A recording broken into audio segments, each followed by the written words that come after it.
Candace Monroe counted the money one more time, her hands shaking as she spread the crumpled bills across her lap. $47. That was all she had left in the world. She stared at the eviction notice taped to her apartment door earlier that morning, the words blurring as tears threatened to fall. 3 days. She had 3 days to come up with $2,800 or she would be sleeping in her car. Except her car had broken down in the mall parking lot 20 minutes ago, smoke pouring from under the hood, and the mechanic's estimate was $1,200 she didn't have. The January afternoon sun beat down on the windshield, making the interior of her old Honda unbearably hot. Candace's bright green blouse stuck to her back, damp with sweat and desperation. She had just come from her last day of work at the call center, where they'd let her go due to budget cuts. No severance. No notice.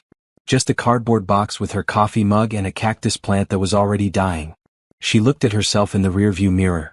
Her reflection showed a 28-year-old woman who looked much older, with dark circles under her brown eyes and hair pulled back in a simple ponytail. When had she started looking so tired? When had life become this hard?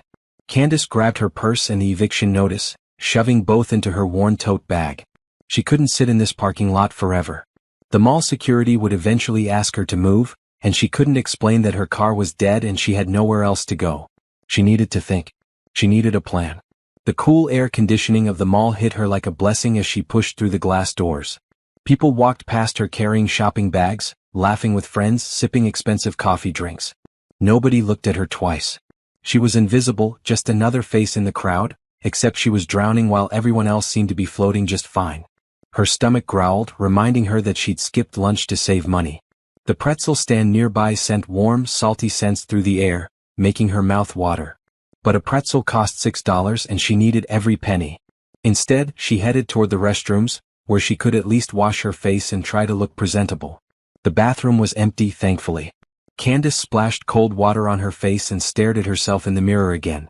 "You've been through worse," she whispered to her reflection. "You can figure this out." But had she been through worse?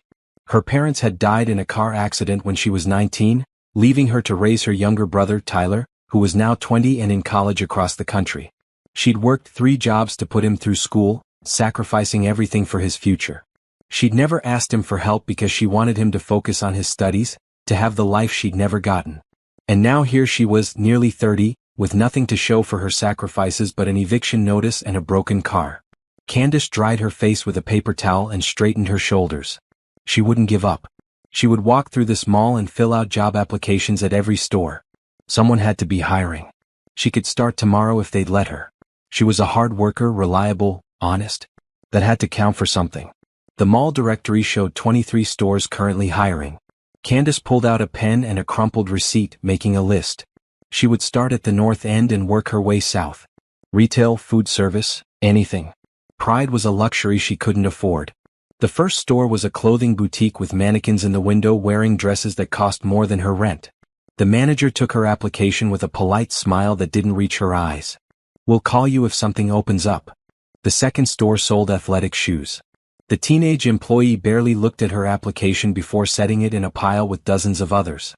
"We're not really hiring right now, but we keep applications on file." By the 5th store, Candace's hope was fading. By the 10th, her feet hurt and her smile felt plastic. By the 15th, she wanted to sit down and cry. She found a bench near the fountain and collapsed onto it, her tote bag falling to the floor beside her. The fountain bubbled cheerfully, children throwing pennies and making wishes. Candace remembered doing that as a child, believing that a penny and a wish could make magic happen. Now she knew better. Magic didn't exist. There was only work and luck, and she seemed to be running out of both. Her phone buzzed in her pocket. A text from the electric company. Final notice before disconnection. Another bill she couldn't pay. She turned off her phone to save the battery. It was almost dead anyway and she couldn't afford to pay the bill this month. "Excuse me, miss? Are you okay?" Candace looked up to see a security guard, a middle-aged man with kind eyes and a concerned expression. She quickly wiped her face, not realizing she'd started crying. "I'm fine," she said, forcing a smile. "Just resting." "You've been walking around for over 2 hours," he said gently. "I noticed. Are you looking for something specific? Maybe I can help." The kindness in his voice almost broke her. She wanted to tell him everything. That she was homeless in 3 days. That her car was dead in the parking lot. That she had $47 and no plan. But instead she just shook her head. "I'm job hunting," she said. "Just filling out applications." He nodded sympathetically. "Tough economy right now. But keep trying. Something will come through." She thanked him and watched him walk away, his words echoing in her mind. Something will come through. She had to believe that. She had to. Candace picked up her bag and stood, her legs protesting. She had 8 more stores on her list. She would finish what she started. That's what she did.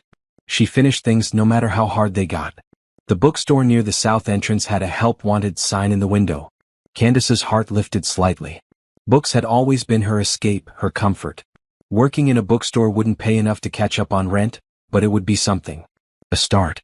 She pushed open the door, the smell of paper and coffee greeting her. The store was busy with afternoon shoppers, people browsing shelves and reading in comfortable chairs. A young woman at the counter looked up with a genuine smile. "Welcome to Chapter and Verse. Can I help you find something?" "I saw your hiring sign," Candace said, approaching the counter. "I'd like to apply." The woman's smile faltered slightly. "Oh, I'm sorry. We actually just filled that position this morning. I forgot to take down the sign. But you can leave an application and if something opens up." Candace nodded, taking the application even though she knew it would join the stack of forgotten papers in some back office. She filled it out anyway, her handwriting neat despite her shaking hands.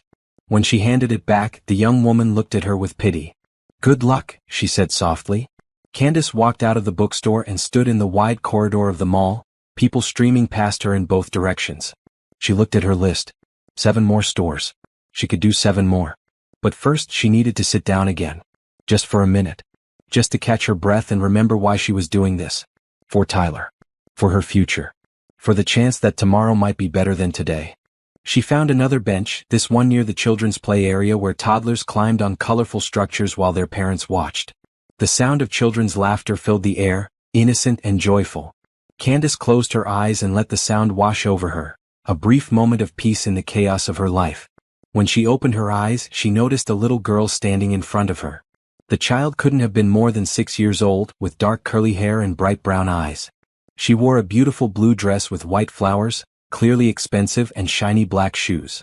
She was staring at Candace with an intensity that was both curious and unnerving. "Hello," Candace said, looking around for the child's parent. "Are you lost?" The little girl shook her head slowly, still staring. "You're sad." It wasn't a question. Candace's throat tightened. "I'm okay, sweetheart. Where's your mommy or daddy?" "My daddy's in the restaurant," the girl said, pointing vaguely toward the upper level. "But I saw you and I had to come talk to you." "You should get back to your dad," Candace said gently. "He's probably looking for you." "Not yet," the girl said, moving closer. "I need to ask you something important. Have you ever been so close to losing everything that even a stranger's kindness could break you?" Candace's story is just beginning, and what happens next will change her life forever. If you're feeling this story, please subscribe and let me know in the comments what you would do in Candace's situation. Your support means everything.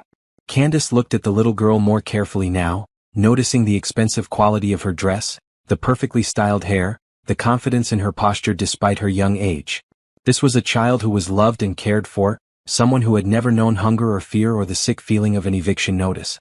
"What do you need to ask me?" Candace said, glancing around again for a frantic parent. The play area was busy, but no one seemed to be looking for a missing child. The little girl sat down on the bench next to her, swinging her legs. "Do you like pasta?" Candace blinked. "I'm sorry, what?" "Pasta. Do you like it?" "Because my daddy makes really good spaghetti with meatballs, and he says you can tell a lot about a person by whether they like pasta."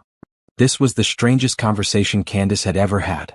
"I like pasta just fine, but sweetie, you really should get back to your dad." "What about bedtime stories? Do you read bedtime stories?"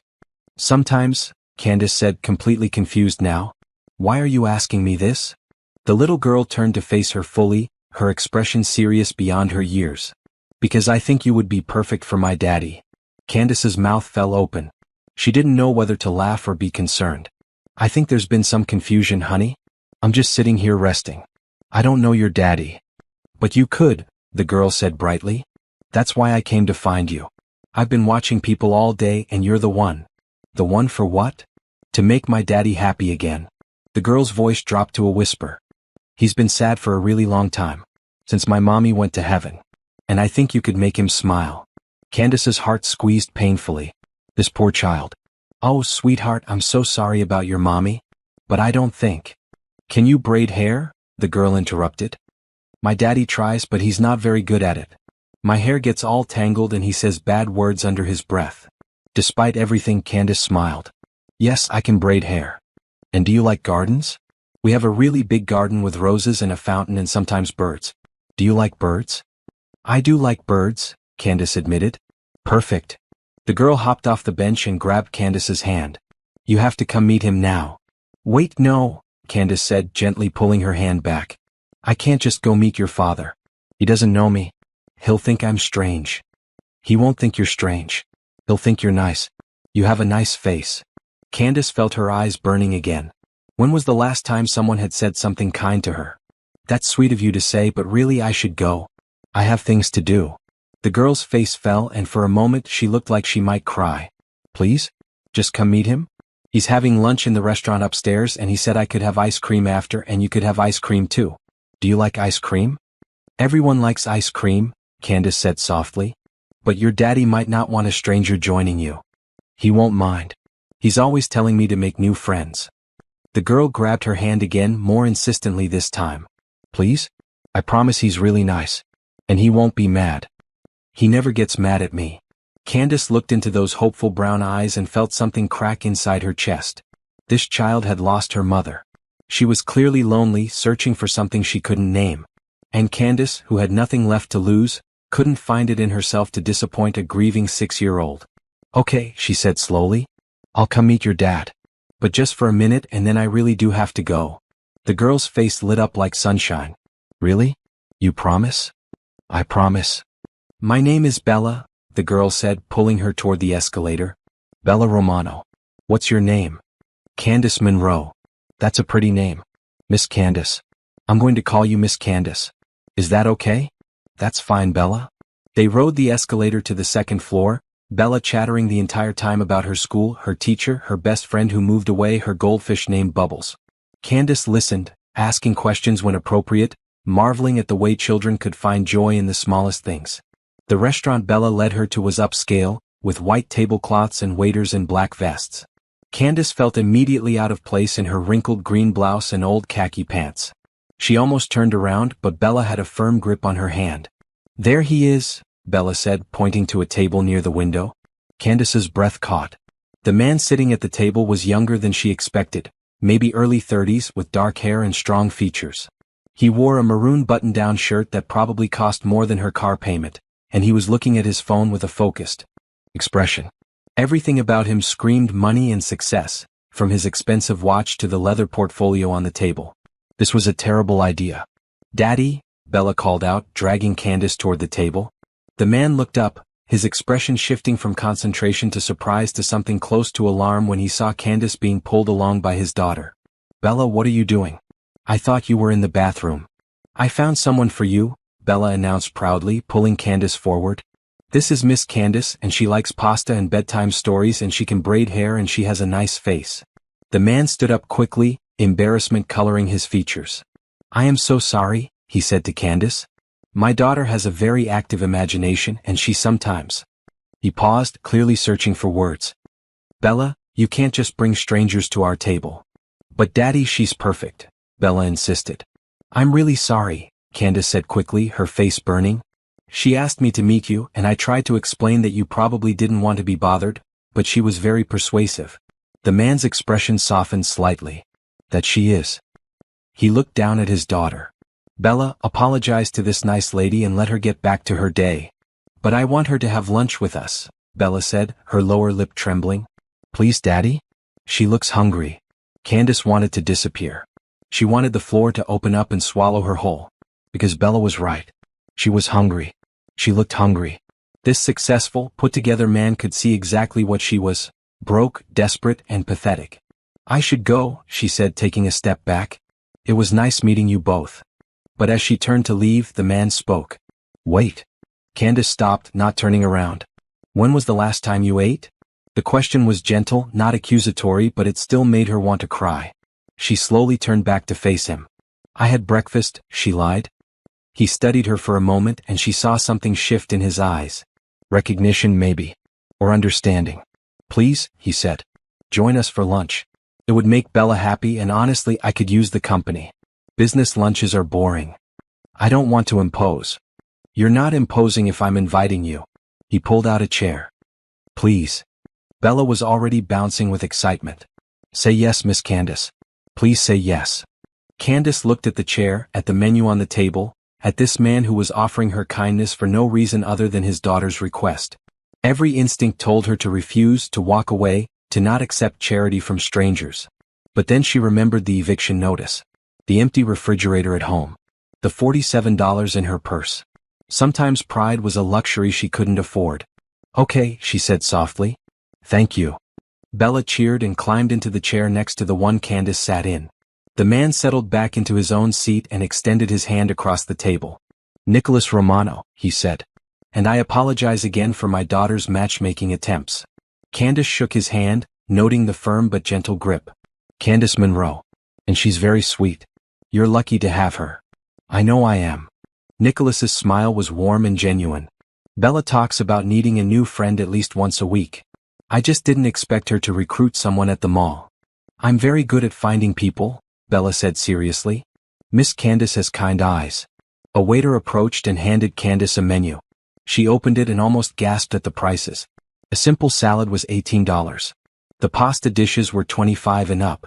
Order anything you want, Nicholas said as if reading her thoughts. The chicken parmesan is excellent. Candace's stomach growled audibly. She pressed a hand to it, embarrassed. The house salad looks good. The salad is terrible, Nicholas said bluntly. Trust me on this. Get real food. The lasagna is incredible. Bella leaned over and whispered loudly, Daddy's right. The salad is just lettuce. Despite herself, Candace laughed. It felt strange laughing after the day she'd had. Okay. The lasagna then. When the waiter left with their orders, an awkward silence fell over the table. Candace folded her hands in her lap, acutely aware of her chipped nail polish and the worn state of her clothes. Nicholas seemed comfortable with the silence, sipping his water and glancing at his phone occasionally. Bella filled the quiet by drawing on her paper napkin with a crayon the waiter had brought. So what brings you to the mall today? Nicholas asked, his tone polite and conversational. Job hunting, Candace said, then immediately regretted being so honest. I mean, I'm looking for work. I lost my job recently. I'm sorry to hear that. What field are you in? I was working at a call center, but before that I did retail, food service, a bit of everything really. I'm not picky. Nicholas nodded thoughtfully. The job market is tough right now. How long have you been looking? About 4 hours, Candace said with a rueful smile. I just got the news this morning. That's recent. I'm sorry. Losing a job is never easy. The food arrived, and Candace had to stop herself from crying at the sight of the steaming lasagna placed in front of her. It smelled incredible and her stomach twisted with hunger. She waited until Nicholas and Bella started eating before picking up her fork. The first bite was heaven. The second made her realize how long it had been since she'd had a real meal. She forced herself to eat slowly, to not look desperate, even though she wanted to devour everything on the plate.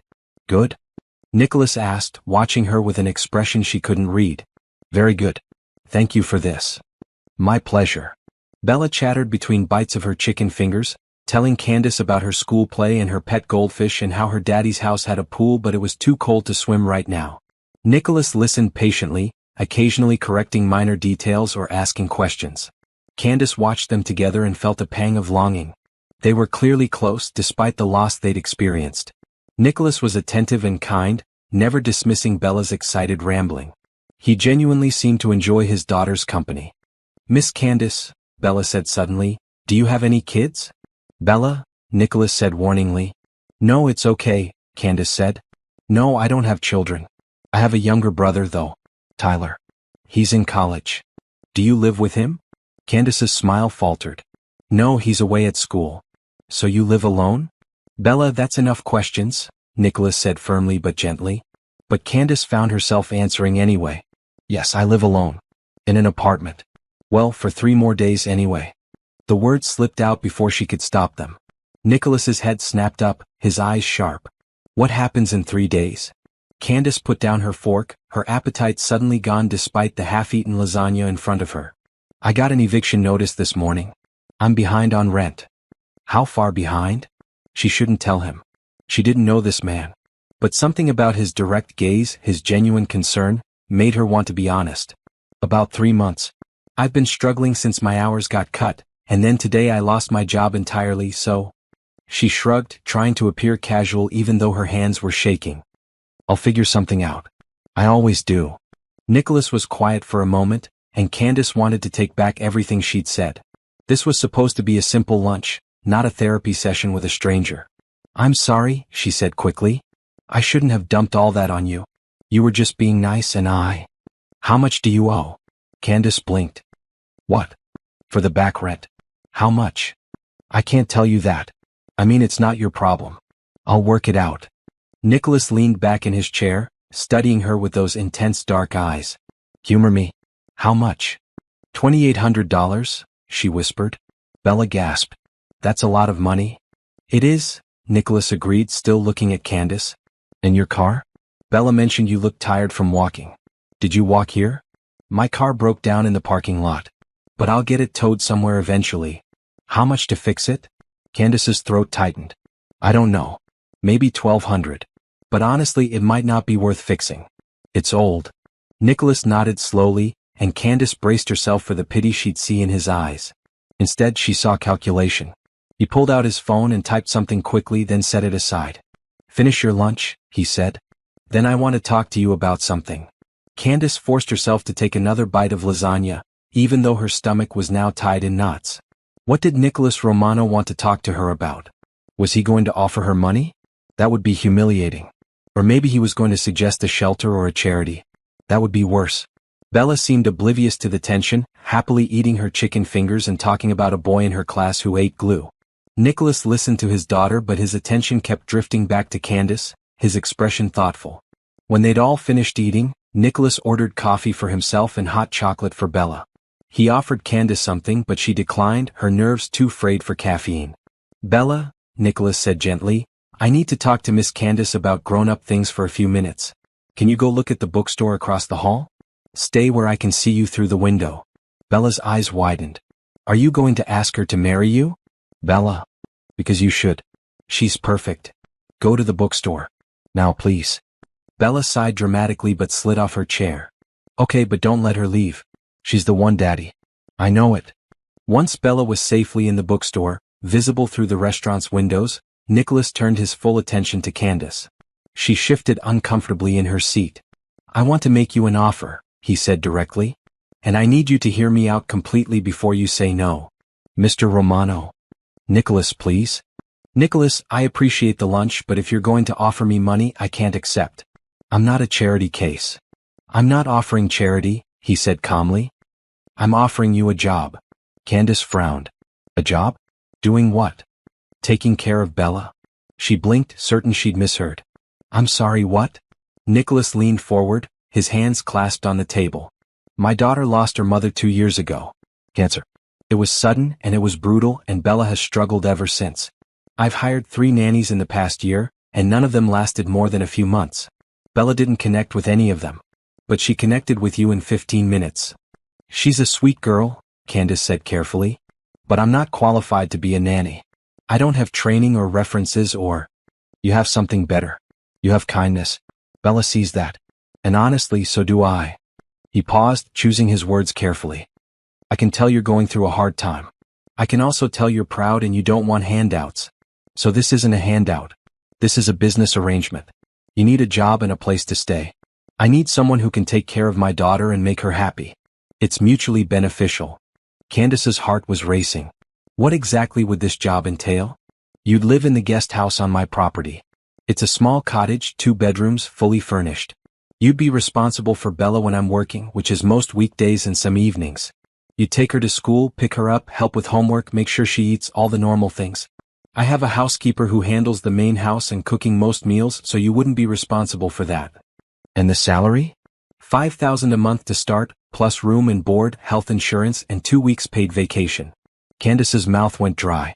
$5,000? That was more than she'd made at the call center. More than she'd made at any job in her life. That's too much, she said automatically. It's the going rate for live-in care in this area. And given that you'd be on call essentially 24/7, it's actually quite reasonable. I don't know anything about being a nanny. Do you know how to feed a child? Help with homework? Read bedtime stories? Provide basic supervision? Well, yes, but then you know enough. The rest you'll learn. Bella is 6 years old, not a baby. She's in first grade. She's smart and generally well-behaved. She just needs consistency and attention and someone who actually cares about her well-being. Candace looked out the window at Bella, who was browsing books with a serious expression, occasionally holding one up to examine the cover. The little girl who had approached her less than an hour ago, insisting she was perfect for her daddy. Why me? Candace asked. You don't know anything about me. I could be anyone. True. Which is why I'd need to run a background check. But Bella is an excellent judge of character, and my gut says she's right about you. He pulled out a business card and slid it across the table. Think about it. That's my cell number. Call me tonight with your answer. Candace picked up the card. Nicholas Romano, CEO, Romano Industries. There was an address in an expensive part of town. What does Romano Industries do? She asked. Real estate development, primarily commercial properties. We build shopping centers, office buildings, that sort of thing. So you're very successful. I've been fortunate, yes. Candace set the card down carefully. I need to be honest with you. I'm being evicted in 3 days. My car is broken. I have less than $50 to my name. If you hire me, you'll be taking a huge risk on someone who is essentially homeless. Then it's a good thing I'll be providing housing, Nicholas said simply. You don't understand. I'm a mess right now. My life is falling apart. I don't know if I'm the right person to take care of your daughter when I can't even take care of myself. Nicholas was quiet for a moment, and when he spoke, his voice was gentle. 2 years ago, I watched my wife die slowly. I had all the money in the world and I couldn't save her. After she passed, I threw myself into work because I didn't know how to be both mother and father to a 6-year-old girl. I've been a mess too, Candace. I've just been a mess with better resources. But mess recognizes mess, and I think maybe that's what Bella needs. Someone real. Someone who understands that life is hard and you just keep going anyway. Tears pricked at Candace's eyes. She blinked them back. I'd want to start immediately. I can't go back to my apartment. They'll change the locks any day now. Done. You can move in tonight if you want. I'll have the guest house prepared. And the salary? Could I have the first month up front? I need to settle some debts. Of course. I'll have my assistant cut a check this afternoon. Candace stared at him, waiting for the catch. There was always a catch. Why are you doing this? Because my daughter has been sad for 2 years, and in the 15 minutes she spent with you, she smiled more than she has in months. Because you need help and I can provide it. Because sometimes the universe puts people in your path for a reason. He smiled. And because Bella is usually right about these things. Candace looked at the business card again, at the little girl in the bookstore, at the man across from her who was offering her a lifeline when she was drowning. She thought about her pride. About her fear. About all the reasons she should say no. Then she thought about the eviction notice. The broken car. The empty future stretching ahead of her with no solutions in sight. Sometimes you had to trust that kindness was real. Yes, she said softly. Yes, I accept. And thank you. Thank you so much.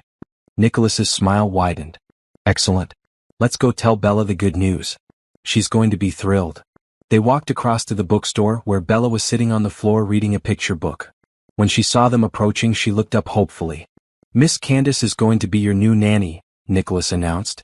Bella screamed with joy and launched herself at Candace, wrapping her small arms around her waist. Really?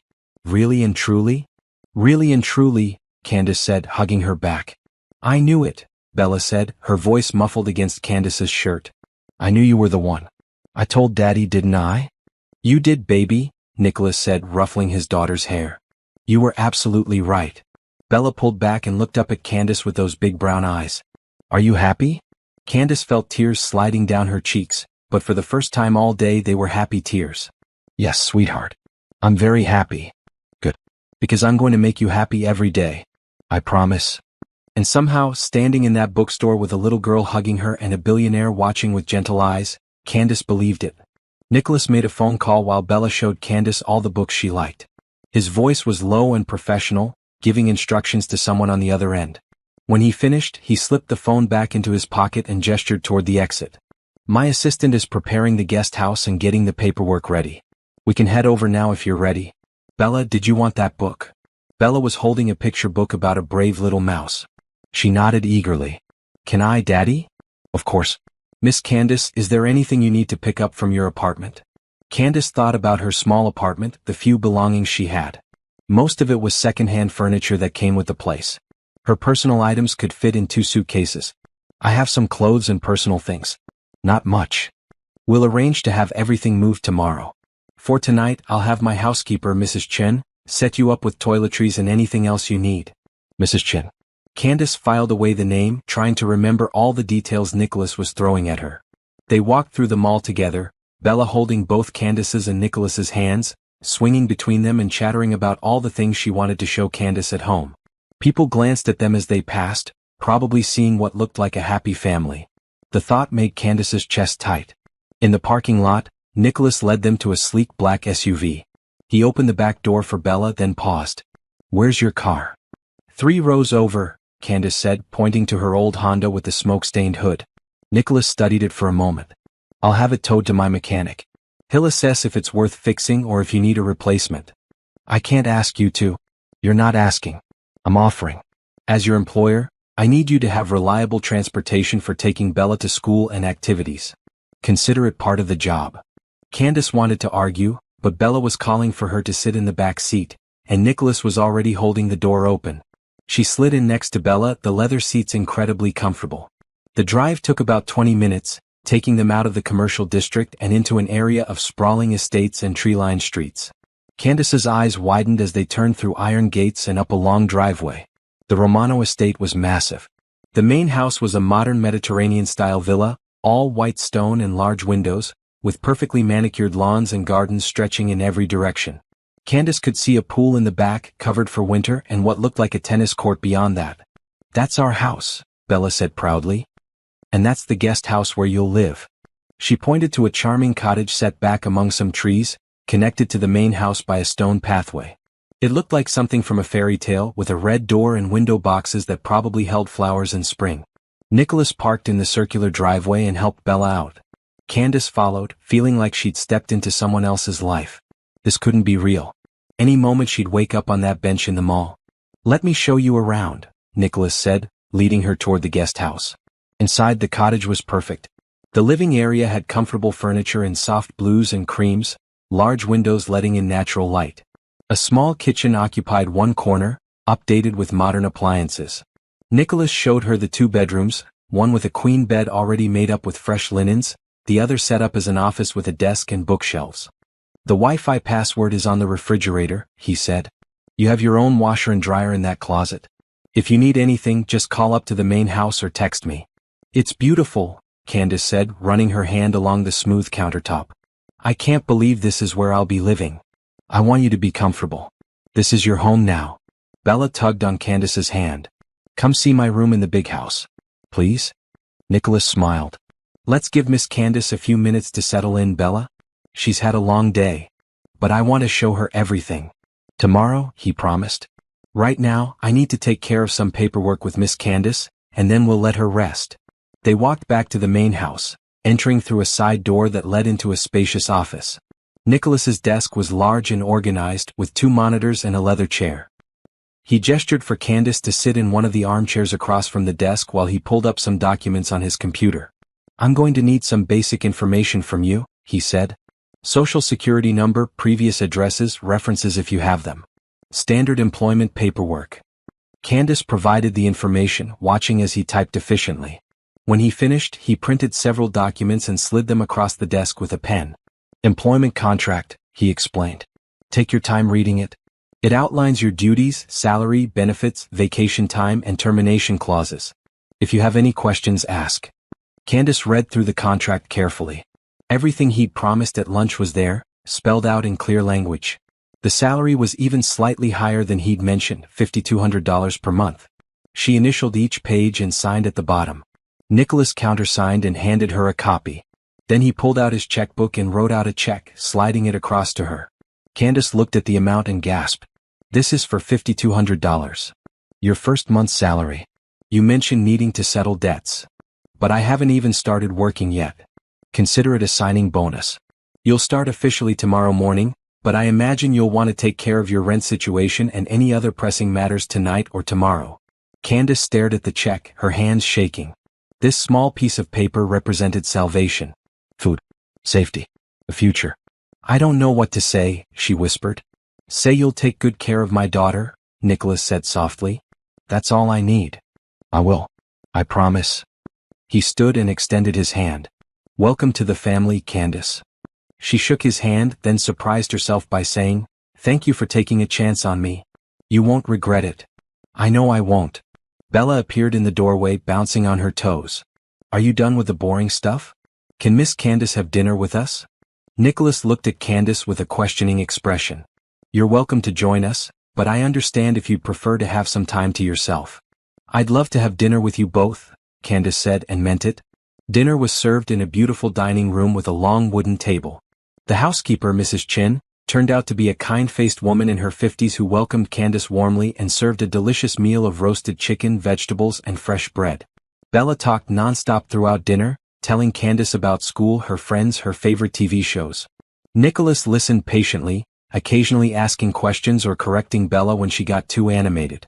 Candace watched them together, seeing the love between father and daughter even as she noticed the sadness that sometimes crossed Nicholas's face when Bella mentioned something about her mother. After dinner, Bella begged Candace to help with her bath and bedtime routine. Nicholas agreed, showing Candace to Bella's room on the second floor. It was a child's dream space with a canopy bed, bookshelves full of stories, and toys neatly organized in bins. Candace helped Bella into her pajamas, a soft pink set with cartoon cats. Then she brushed the girl's curly hair, working out tangles gently while Bella chattered about what they would do tomorrow. Can you braid it? Bella asked. Daddy tries, but it always comes out lumpy. Sure, sweetheart. Candace's fingers moved automatically, creating a neat French braid down Bella's back. It had been years since she'd braided anyone's hair. She used to braid her brother's girlfriend's hair when they were all younger. Perfect, Bella said, examining it in the mirror. You're really good at this. Practice, Candace said with a smile. Nicholas appeared in the doorway. Time for bed, Bella? But I'm not tired. It's 8:30. School tomorrow. Bella climbed into bed with exaggerated slowness, clearly trying to delay the inevitable. Will you read me a story, Miss Candace? If that's okay with your dad. Of course, Nicholas said, settling into a chair in the corner. Candace picked up a picture book from the shelf and sat on the edge of Bella's bed. She read about a little girl who went on an adventure to find a lost star, doing different voices for each character. Bella giggled at the funny parts and gasped at the exciting ones. When the story ended, Bella yawned and snuggled deeper into her blankets. That was the best story ever. I'm glad you liked it. Will you be here when I wake up? I'll be here, Candace promised. I live here now, remember? Good. Bella's eyes were already drooping. I love you, Miss Candace. The words pierced Candace's heart. I'll see you in the morning, sweet girl.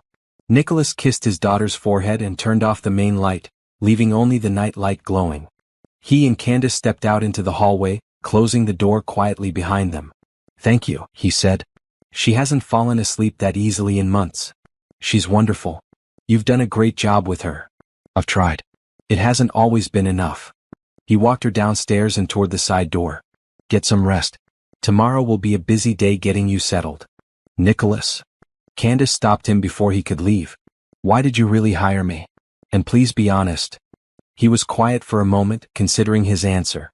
Because when Bella looked at you, she smiled the way she used to smile at her mother. And because you needed help, and I've learned that sometimes the best thing you can do in this life is help someone when you have the ability to do so. My wife always said that kindness creates kindness. I'm hoping she was right. Candace felt tears threatening again. She was right. And I'll make sure Bella knows that too. I believe you will. Good night, Candace. Good night. She walked back to the guest house in the darkness, the pathway lit by small solar lights. Inside her new home, she sat on the couch and finally let herself cry. But these weren't tears of despair or fear. These were tears of gratitude, of relief, of hope. She pulled out the check Nicholas had given her and stared at it.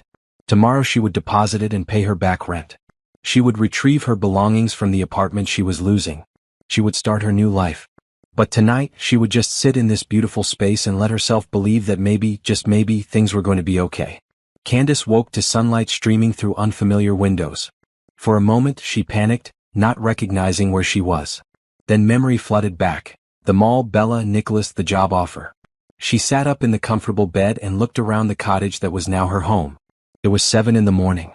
She'd slept better than she had in months, probably because for the first time in a long time, she wasn't worried about where she'd be sleeping the next night. Her phone buzzed with a text from Nicholas. Good morning. Bella has school at 8:30. Can you handle drop-off today? Address is in the folder on your kitchen counter. Candace quickly texted back. Yes, I'll be ready. She showered and dressed in her least wrinkled clothes, making a mental note that she needed to pick up her things from the apartment today. When she walked to the main house, she found Bella already at the kitchen table eating breakfast while Mrs. Chen packed her lunch. Miss Candace, Bella squealed, running over for a hug. You're really here. I thought maybe I dreamed it. I'm really here, Candace assured her. Good morning, Mrs. Chen. Good morning, dear. Coffee? Breakfast? Coffee would be wonderful, thank you. Nicholas appeared in a navy suit, looking every bit the successful businessman. Morning.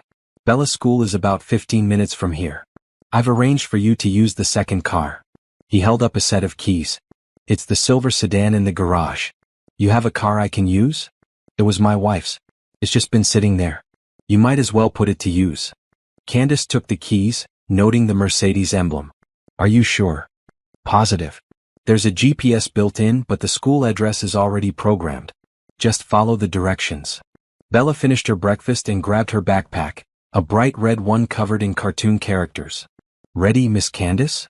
The drive to school was filled with Bella's chatter about her teacher, Miss Anderson, and her best friend, Sophie, and how they were learning about butterflies in science. Candace listened, asking questions and laughing at Bella's animated descriptions.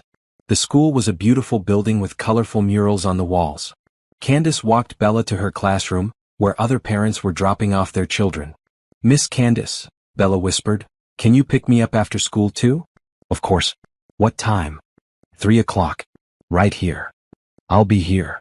Bella hugged her tightly before running into the classroom.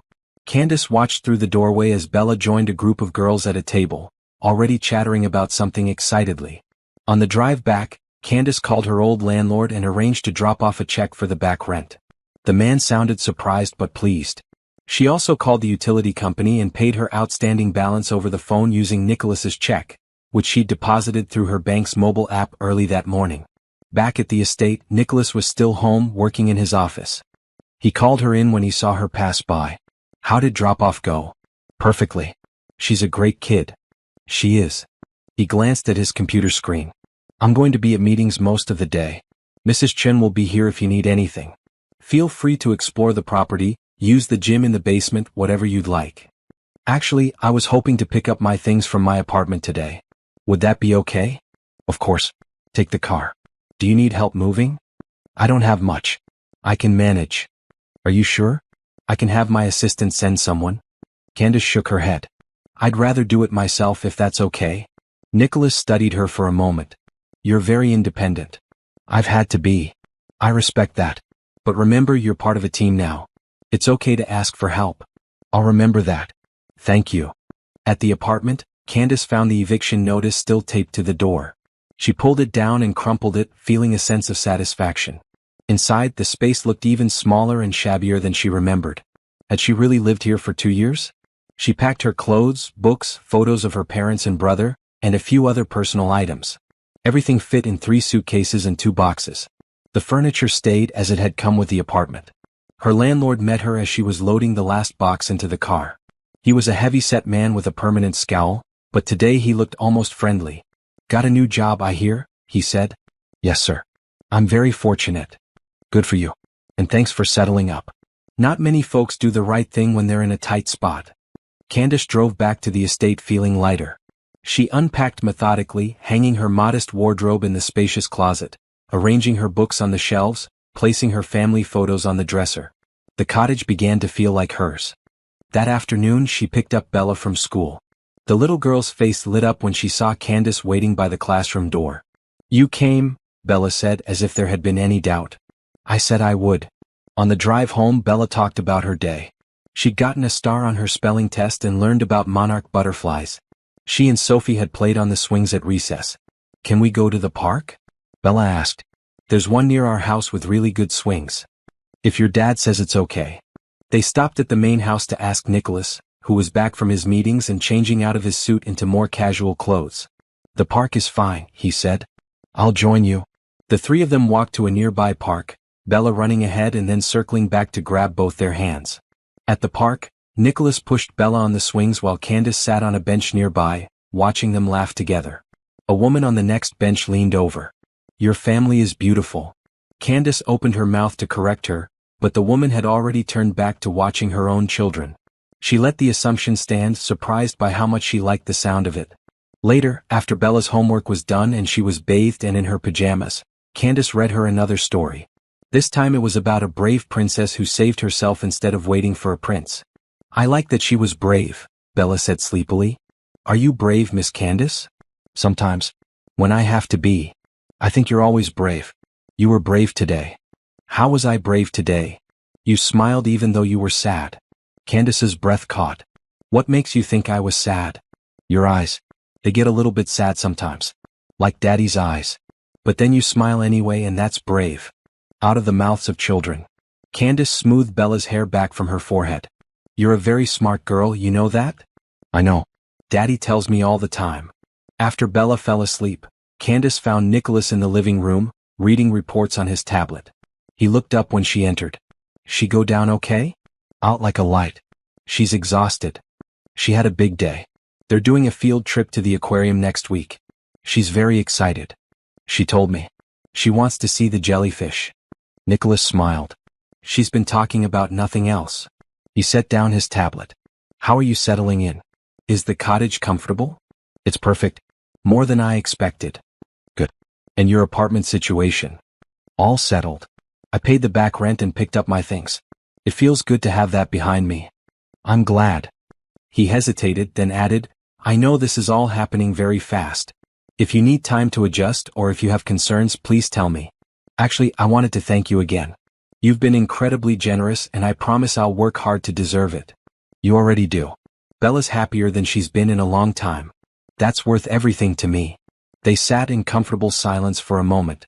Then Nicholas said, She told me you were brave today. She said the same thing to me. I'm not sure what she meant. I think she meant you keep going even when things are hard.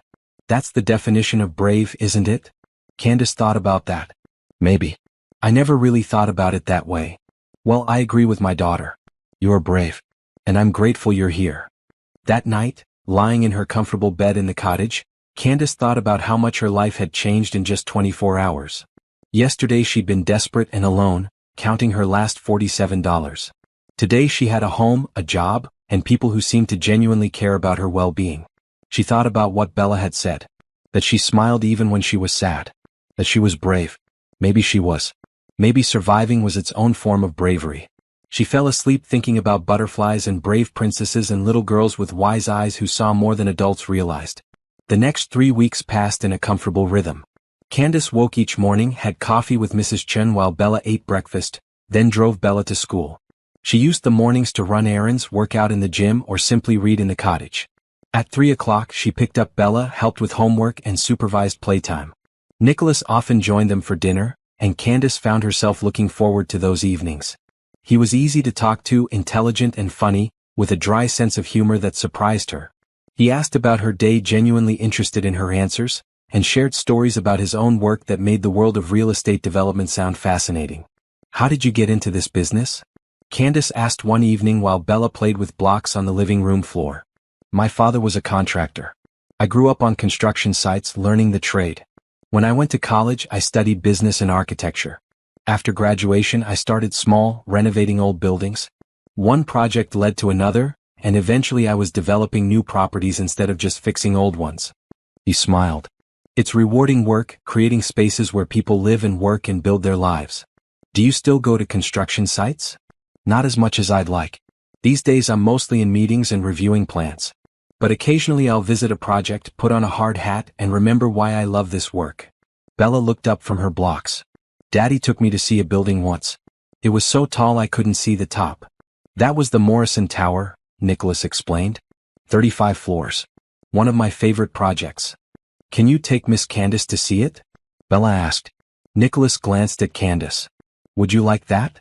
I'd love to see your work. Then we'll make it happen. A few days later, on a Saturday morning, Nicholas drove them into the city.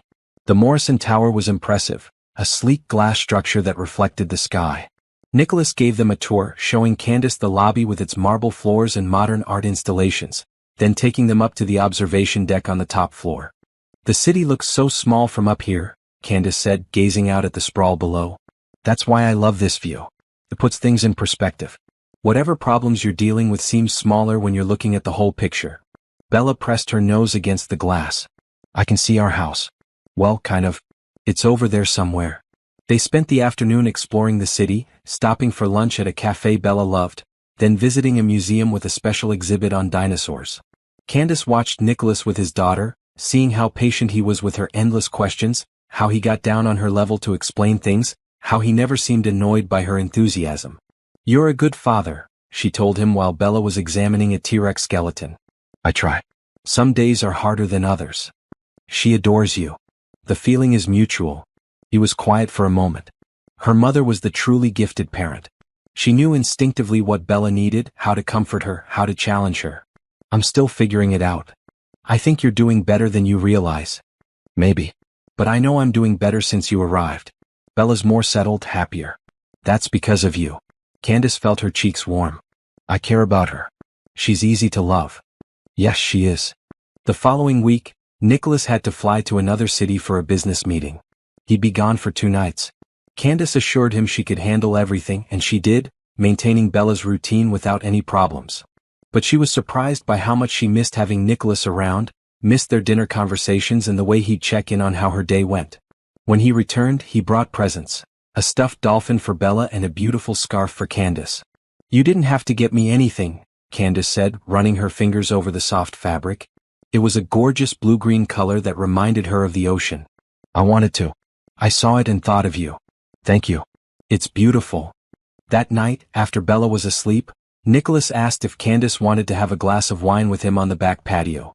The evening was mild for late winter, and the outdoor heaters made it comfortable. They sat in cushioned chairs, looking out at the dark garden with its subtle lighting illuminating the paths. "I got an interesting call today," Nicholas said. "From Bella's teacher." Candace sat up straighter, worried. "Is something wrong?" "Actually, the opposite. Miss Anderson said Bella's been much more engaged in class lately, more confident. She wanted to know what had changed at home." "What did you tell her?" "That we hired a nanny who Bella connected with. She asked if you'd be interested in volunteering for the class field trip next week." "To the aquarium?" "Bella mentioned it. I'd love to go." "Good. I think Bella would like having you there." He sipped his wine. "You've been here almost a month now. How are you feeling about everything?" "Honestly? Like I'm living someone else's life. A better life than I ever imagined having." "It's your life now. You've earned it." "Have I though?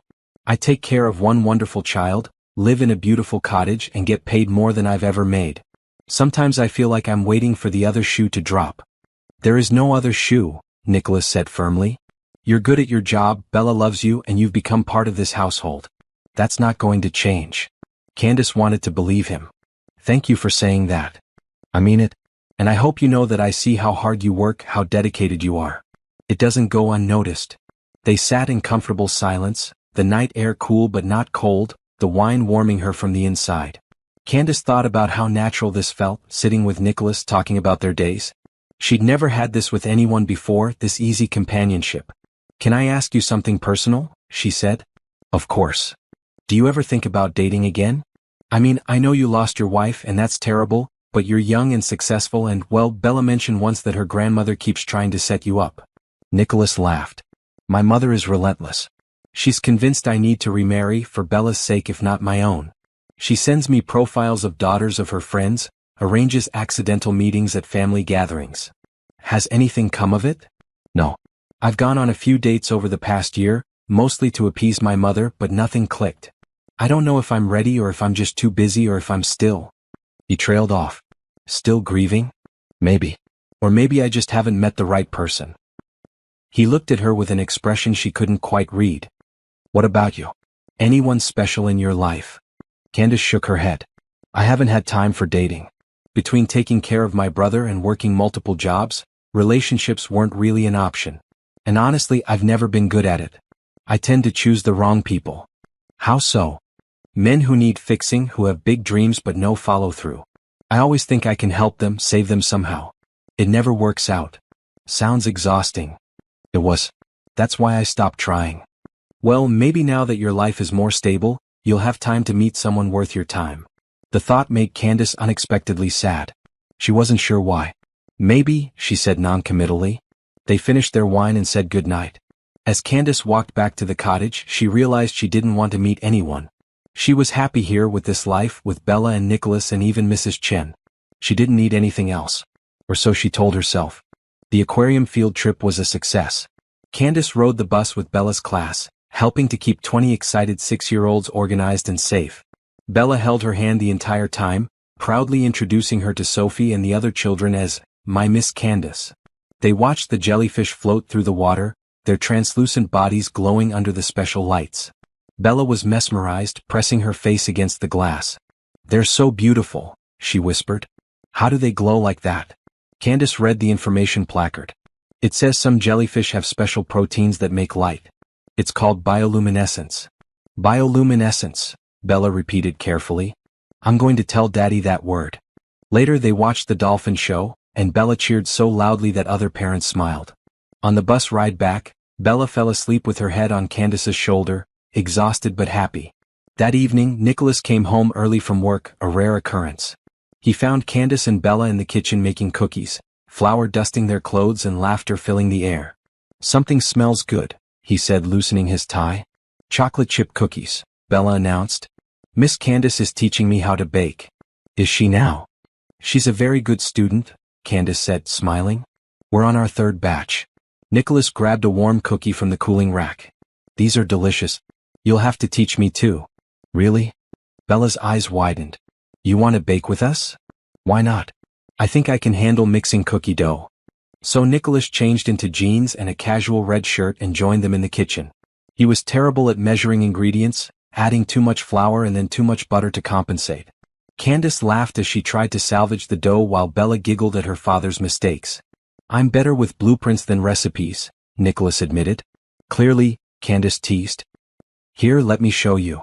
She stood next to him at the counter, guiding his hands as he measured the sugar. She was acutely aware of how close they were, how warm his arm felt against hers, how good he smelled, like clean soap, and something else, something distinctly him. Nicholas seemed to notice too. He glanced down at her and their eyes met. For a moment, neither of them moved. Then Bella called out that the timer was beeping and the moment passed. But something had shifted. Candace felt it even if she couldn't name it. Over the next few weeks, Nicholas found more reasons to come home early, to join them for activities, to be around. He helped with Bella's homework, played board games after dinner, and even joined them on their daily walks through the garden. One Saturday he suggested they all go to the beach. It was early spring, still too cold for swimming, but perfect for walking along the shore.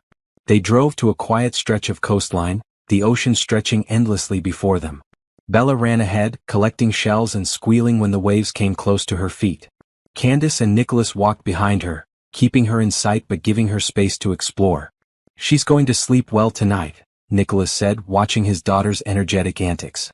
"She has so much energy. I don't know where she gets it. Her mother was like that. Always moving, always doing something. She couldn't sit still." It was rare for Nicholas to mention his late wife. Candace glanced at him. What was she like? Isabel was bright and funny and incredibly kind. She lit up every room she entered. Everyone loved her. He paused, looking out at the ocean. "Losing her was the hardest thing I've ever been through. Watching her get sick, knowing there was nothing I could do. I'm so sorry." "Thank you. It's been 2 years and most days I'm okay. But sometimes it hits me that she's gone and she'll never see Bella grow up, and it feels unbearable." Candace didn't know what to say, so she just walked beside him, offering silent support. "But then I see Bella laughing and happy," Nicholas continued, "and I remember that Isabel would want that. She'd want us to keep living, to find joy where we can. That's what you've given us, Candace. Joy." Her throat tightened. "I'm glad I can do that." He reached over and took her hand, squeezing gently. "So am I." They walked hand in hand for a while, watching Bella play. It felt natural, right? When Bella ran back to show them a particularly beautiful shell, Nicholas released Candace's hand, but the warmth of his touch lingered. The following week, Nicholas's car wouldn't start, so Candace offered to drive him to an important meeting. He accepted, and she found herself navigating downtown traffic while he reviewed notes on his tablet. Take the next left, he directed. The building is the tall one with the green roof. She pulled up to the curb and he gathered his things. Before getting out, he turned to her. Thank you for this. I would have called a car service, but this was nicer. Anytime. Good luck with your meeting. He smiled. Have dinner with me tonight. Just the two of us. I'll have my mother come watch Bella. Candace's heart skipped. Like a date? If you want it to be. She should say no. She worked for him. This could complicate everything. But when she looked into his eyes, she couldn't bring herself to refuse. Yes, she said. I'd like that. His smile widened. 7 o'clock. I'll pick you up at the cottage. He got out of the car and Candace watched him walk into the building, her mind racing. A date? With Nicholas? How had this happened? That evening she changed clothes 3 times before settling on a simple green dress she'd bought years ago but rarely wore. It was the nicest thing she owned. She brushed out her hair, letting it fall in soft waves around her shoulders, and applied light makeup. When Nicholas knocked on her door at 7, his expression made all her nervous preparation worth it. You look beautiful, he said. Thank you. You look nice too. He wore dark slacks and a blue shirt that brought out his eyes. He offered his arm and she took it, feeling like she was in a dream.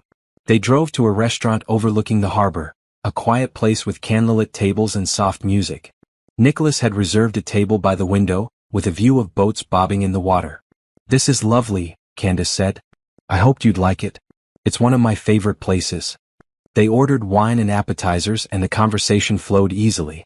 Nicholas asked about her childhood, her parents, her brother. She told him stories about growing up, about the struggles after her parents died, about working 3 jobs to support Tyler's education. He must be very grateful, Nicholas said. He is. He calls every week to check on me. He doesn't know about this job yet. I haven't told him how much my life has changed. Why not? I guess I'm still afraid it won't last. That I'll wake up and find out it was all too good to be true. Nicholas reached across the table and took her hand. It's real, Candace. This job, this life, this moment right now. It's all real. She looked down at their joined hands. And this? What is this? I don't know exactly. But I know I enjoy spending time with you. I know that you make me laugh and you make me think and you make me want to come home early just to see you. If that's wrong, given our professional relationship, tell me now and we can forget this ever happened. Candace's heart was pounding. It's not wrong. I feel the same way. Then let's see where this goes. No pressure, no expectations. Just 2 people getting to know each other better. Okay, she whispered. They talked for hours, long after their food arrived and they'd finished eating. They talked about everything and nothing, discovering shared interests and debating different viewpoints, laughing at stories and serious in their deeper discussions. When Nicholas drove her home, he walked her to the cottage door.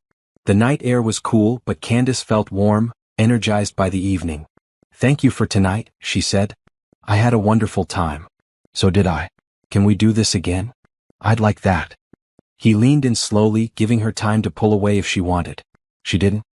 His lips met hers in a soft, gentle kiss that made her head spin. When they pulled apart, he smiled. Good night, Candace. Good night, Nicholas. She went inside and leaned against the closed door, her fingers touching her lips. This was happening. She was falling for her boss, for Bella's father, for a man who seemed too good to be true. And for once, she was going to let herself enjoy it. The next few weeks were a careful dance. Nicholas and Candace continued seeing each other, going on quiet dates when his mother could watch Bella, stealing moments together in the garden after Bella went to sleep. They were careful not to be too obvious around Bella, not wanting to confuse or upset her. But Bella, perceptive as always, noticed everything. One afternoon, while Candace was helping her with homework, Bella looked up from her math worksheet. Miss Candace, do you like my daddy? Candace's pencil froze midair. Of course I like your daddy. He's a good man. No, I mean, do you like him? Like in a boyfriend way? Bella? Because I think he likes you. He smiles more when you're around. And he always asks what you're doing. Candace set down the pencil, unsure how to handle this. Your daddy and I are friends. Good friends. But you could be more than friends. You could be his girlfriend. Then you could be my mommy.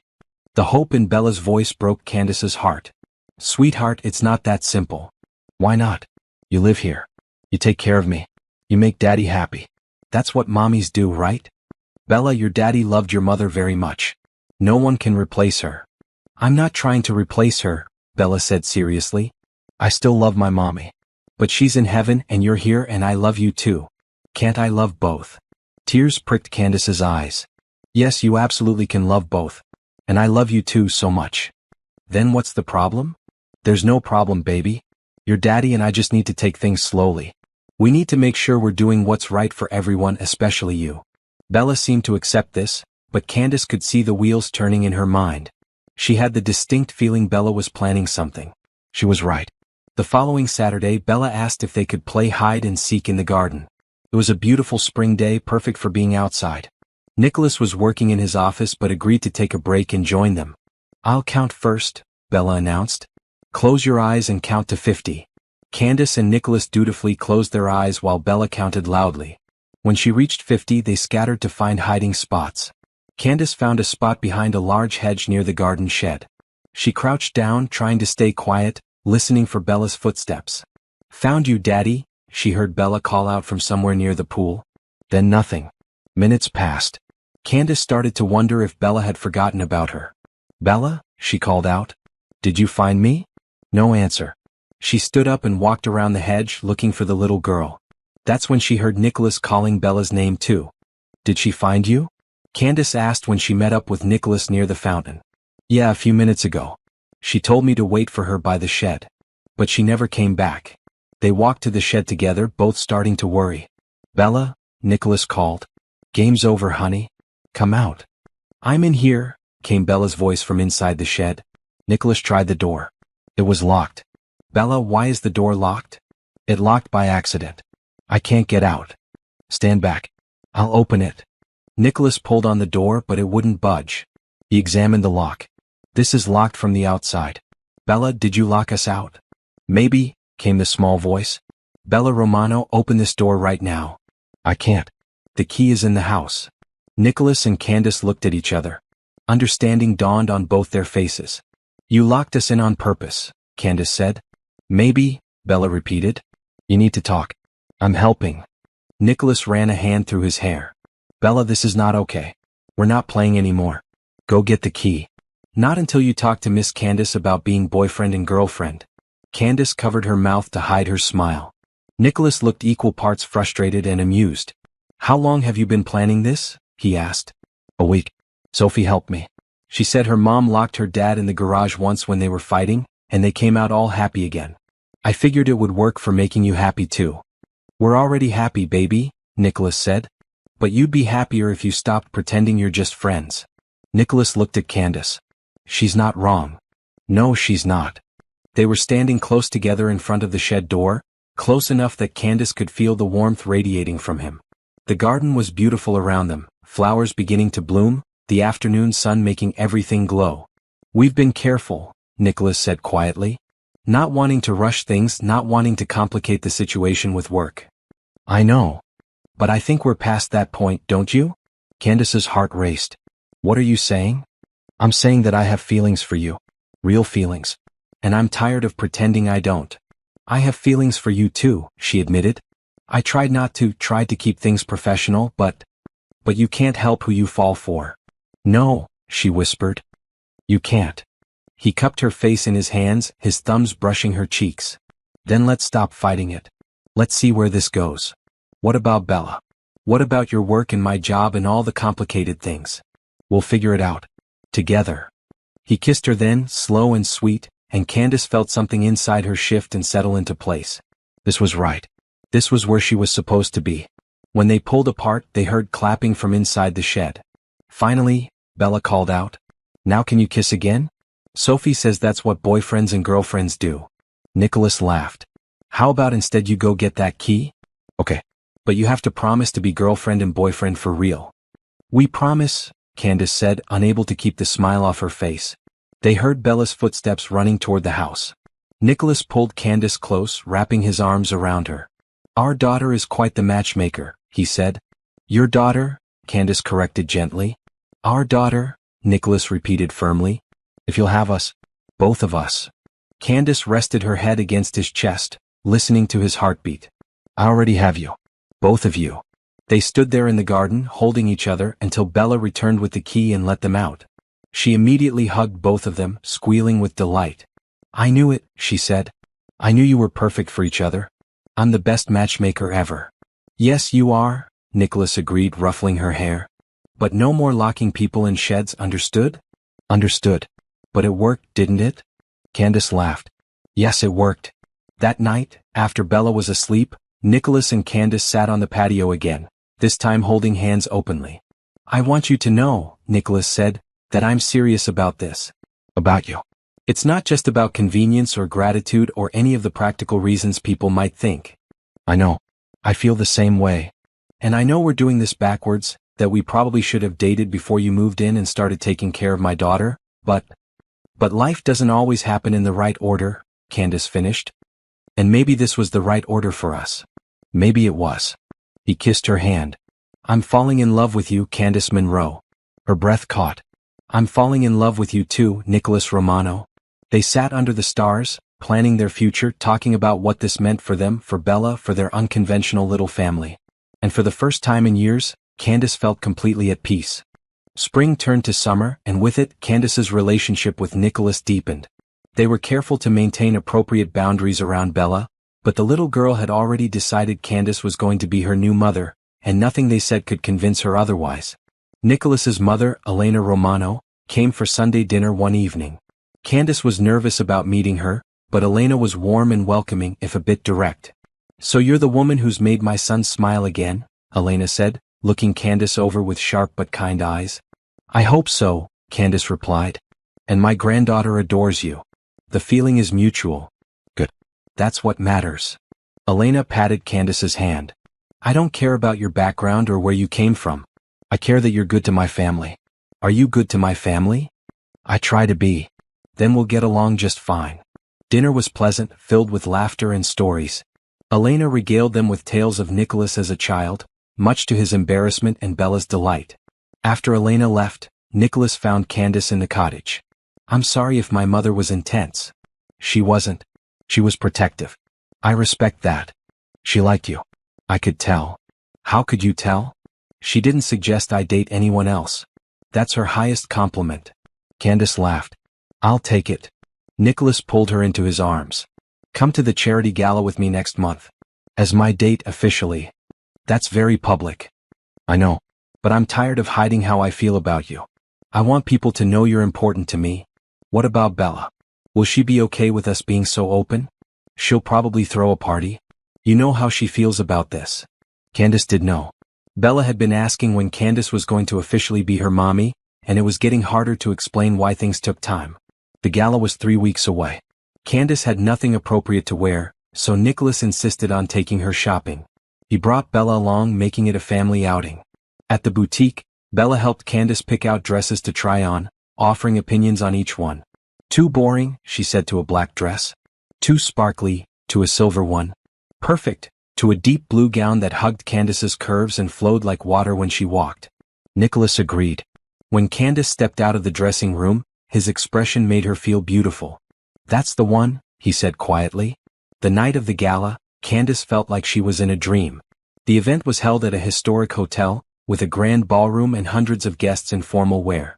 Nicholas introduced her to business associates, friends, and colleagues, always with his hand at the small of her back, always making it clear she was with him. They danced together, swaying to soft music, surrounded by glittering chandeliers and elegant decorations. Having fun? Nicholas asked. More than I expected. Though I keep thinking someone's going to ask what I do, and I'll have to explain that I'm your daughter's nanny. You're not just Bella's nanny. You're my girlfriend. And if anyone has a problem with that, they can talk to me. His fierce protectiveness made her smile. I love you. I love you too. That night marked a shift. They were a couple now, openly and officially. And it felt right. A few weeks later, Candace's brother Tyler came to visit. He was on summer break from college and wanted to see where his sister had ended up. Tyler was tall and lanky with the same warm brown eyes as Candace. When he arrived at the estate, his jaw dropped. You live here? He asked, staring at the main house. I live in the cottage, Candace corrected. But yeah, this is where I work. And you're dating your boss? The billionaire. It's more complicated than that. It better be because this sounds like a rom-com plot. Candace laughed and introduced Tyler to Bella, who immediately attached herself to him, asking a million questions about college. That evening, Nicholas invited Tyler to join them for dinner. The conversation was easy, with Tyler sharing stories about his studies in engineering and his plans for the future. "Your sister has told me a lot about you," Nicholas said. "She's very proud." "She's the one who made it all possible," Tyler said. "She worked 3 jobs to pay for my tuition. I owe her everything." "You don't owe me anything," Candace said quickly. "I wanted to help. And now I want to help you," Tyler said. "I got a scholarship for next year. Full ride. Which means you don't have to send me money anymore." Candace's eyes filled with tears. "Tyler, that's wonderful. There's more. I also got an internship for the summer. So I'm completely self-sufficient now." He grinned. "Which means you can stop worrying about me and focus on your own life for once." Nicholas had been quiet, listening. Now he spoke up. "Actually, I was hoping to help with your education anyway. If you'll let me." Tyler frowned. "What do you mean?" "Your sister mentioned you'd need to take out loans for grad school. I'd like to cover those costs. Consider it a gift." Tyler looked at Candace, then back at Nicholas. "That's incredibly generous, but I can't accept." "Please," Candace said, reaching over to squeeze her brother's hand. "Let him help. It would make me happy."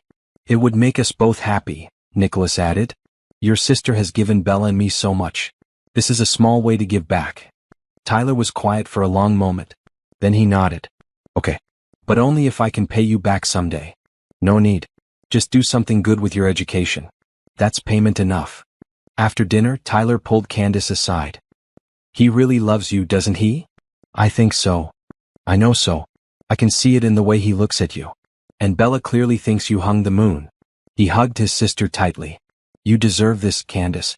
You deserve to be happy." "Thank you, Tyler. That means a lot." The summer passed in a blur of happiness. Beach trips with Bella, quiet dinners with Nicholas, family gatherings with Elena and extended relatives. Candace felt more settled than she ever had, more loved, more complete. One evening in late August, Nicholas asked her to take a walk with him in the garden. The sun was setting, painting the sky in shades of pink and orange. "There's something I want to talk to you about," he said, sounding nervous. "Okay. We've been together for 6 months now. And they've been the best 6 months of my life since Isabel died." Candace's heart started pounding. "They've been wonderful for me too. I know we moved fast. I know this whole situation is unconventional. But I also know that what we have is real and rare and worth fighting for." He stopped walking and turned to face her. "I love you, Candace. And I want to build a future with you. I want that too. Then let's make it official. Move into the main house with us. Not as Bella's nanny but as my partner. As part of this family." Tears streamed down Candace's face. "Are you sure?" "I've never been more sure of anything." She threw her arms around his neck. Yes, I'll move in. I love you so much." He kissed her long and deep, and Candace felt her heart swell with joy. This was her family now. This was her home. Are you feeling the love? Sometimes the best things in life come when we least expect them. If this story is touching your heart, please subscribe and comment below with your thoughts on Candace's journey. Have you ever had a moment that changed your life completely? 6 months later, in February, Candace prepared for what she thought would be a normal Saturday. Nicholas had suggested they all go to the mall, the same one where Bella had first found her over a year ago. "Why the mall?" Candace asked as they drove. "I want to pick up something from the jewelry store," Nicholas said casually. "We could have done that closer to home." "This mall has sentimental value," he said with a mysterious smile. Bella was unusually quiet in the back seat, and when Candace glanced back, she saw the little girl grinning with barely contained excitement. At the mall, Nicholas led them to the exact spot where Bella had first approached Candace. The fountain was still there, still bubbling cheerfully. "Do you remember this place?" Nicholas asked. "Of course. This is where I met Bella. Where my whole life changed." "Good. I wanted you to remember." Then he got down on one knee. Candace's hands flew to her mouth. "Nicholas. Candace Monroe, you came into our lives when we needed you most. You brought light and laughter and love back into our home. You've been a mother to my daughter, a partner to me, and a blessing to our entire family. I can't imagine my life without you, and I don't want to try." He pulled out a ring, a beautiful diamond that sparkled under the mall lights. "Will you marry me?" Before Candace could answer, Bella ran up holding a poster board. She turned it around to show large, colorful letters that read, "Will you be my mommy?" Candace was crying so hard she could barely see, but she managed to nod and say, "Yes. Yes to both of you." Nicholas slipped the ring on her finger and stood, pulling her into a kiss while Bella jumped up and down, cheering. Around them, mall shoppers had stopped to watch and a few started clapping. But Candace barely noticed them. She was focused on Nicholas's face, on Bella's joy, on this perfect moment that she'd never dreamed possible. Then she heard a voice. Nicholas. They all turned to see a woman approaching. She was beautiful, with dark hair and Bella's same brown eyes. Candace's heart stopped. Teresa, Nicholas said, sounding surprised but not unhappy. You made it. The woman smiled. I wouldn't miss this for the world. Candace looked between them, confused and starting to panic. The woman looked so much like the photos Candace had seen of Isabel. Was this his late wife's sister? What was happening? Nicholas must have seen the fear on Candace's face because he quickly made introductions. Candace, this is Teresa Santos, Isabel's sister. She lives in Spain but flew in for this. Teresa, this is Candace, my fiancée. Teresa hugged Candace warmly. I'm so happy to meet you. Nicholas has told me so much about you, and Bella talks about you constantly in our video calls. I didn't know. Candace started. I asked her to be here, Nicholas explained. I wanted Isabel's family to be part of this moment, to show that we're not trying to replace anyone but rather expanding our family with love. Teresa took Candace's hands in hers. My sister would have loved you. She would have been so grateful that someone is taking care of her daughter and making Nicholas happy again. Please don't ever think you're replacing her. You're honoring her memory by loving her family.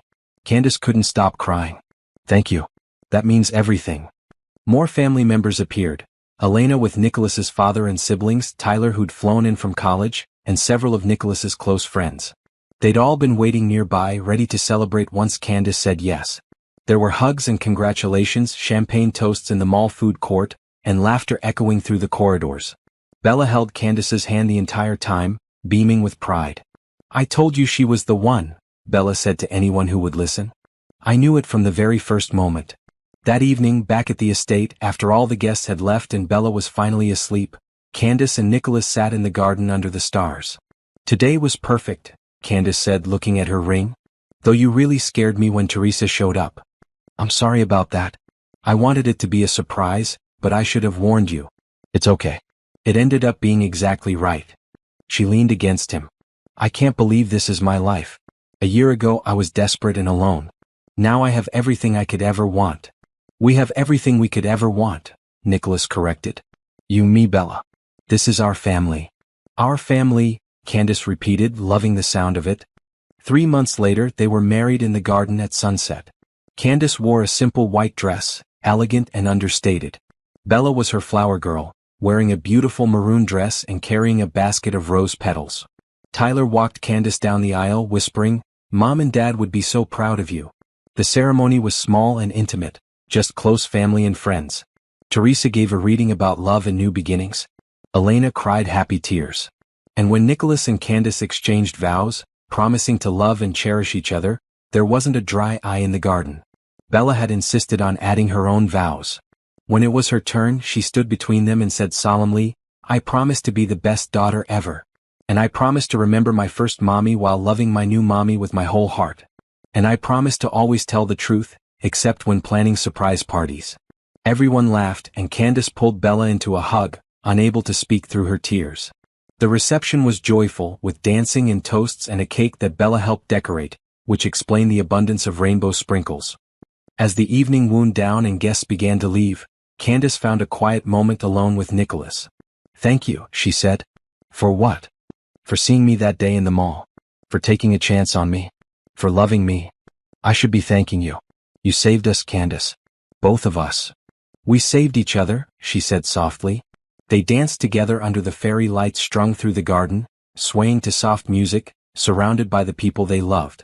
Later, as they were saying goodnight to the last guests, Bella ran up to them, still full of energy despite the late hour. Are you happy? She asked Candace. Happier than I ever thought possible. Good. Because I told Daddy you were the one, remember? I'm never wrong about these things. No, Candace agreed, hugging her daughter close. You're never wrong. That night, after Bella was finally asleep in her room, Candace stood in the master bedroom she now shared with Nicholas. She looked at her wedding ring, at the photos on the dresser that now included pictures of their new family, at the life she'd built from nothing. Nicholas came up behind her, wrapping his arms around her waist. What are you thinking about? About how much can change in a year. About how I almost gave up that day at the mall. About how grateful I am that Bella found me. She did find you, didn't she? She always said it was meant to be. Maybe it was. Maybe sometimes you have to lose everything to find what you were always supposed to have. I like that, Nicholas said, kissing her temple. And I like that we get to spend the rest of our lives figuring out what else we're supposed to have. Together. Always together. Candace turned in his arms and kissed him, feeling the love that flowed between them, the certainty that this was real and lasting and true. 1 year ago she'd been sitting on a bench in a mall, counting her last $47 and wondering how she'd survive. Now she stood in a beautiful home, married to a man she loved deeply, raising a daughter who'd chosen her just as much as she'd chosen them. Sometimes life worked out in ways you could never predict. Sometimes kindness led to more kindness. Sometimes love found you in the most unexpected places. And sometimes, a little girl with bright eyes and a big heart knew exactly what her father needed, even before he did. That night, as Candace drifted off to sleep in Nicholas's arms, she thought about Bella's words from that first day, "You have kind eyes."